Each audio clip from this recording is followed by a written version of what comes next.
Това видео е предназначено за всички земни знаци, Телец, Дева и Козирог и е четене за любов. Нека видим какво ви предстои.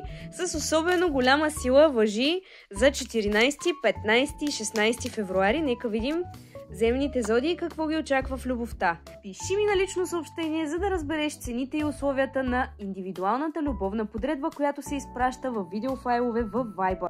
За съжаление, започваме с една не много положителна карта, която е индикатор на предателството. Сякаш някой е забил нож във вашия гръб и тази рана от миналото не можете да я преодолеете. Все още живеете с нея и това пречи да се случват по-положителни събития във вашия живот и да изживявате тази емоционална свързаност, връзка с човек до себе си.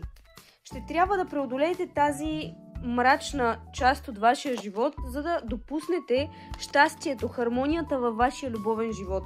Ще е необходима саможертва от ваша страна и ще иска време, докато успеете да преглътнете болката, която някой ви е причинил. Като дълбока рана, която все още е отворена и е необходимо усилие от ваша страна, за да я затворите.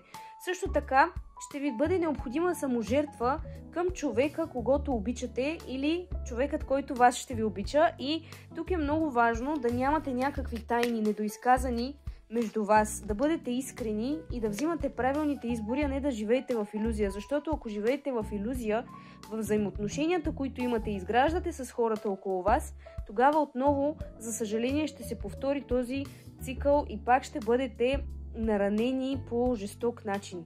Това е картата на руината, на голямата мъка, трагедия, когато човек бъде наранен и предаден по някакъв начин. Така че се връщаме към изходната точка.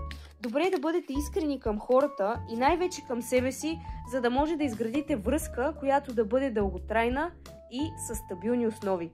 Пожелавам ви успех! При желание от любовна таро подредба може да ми пишете на лично съобщение.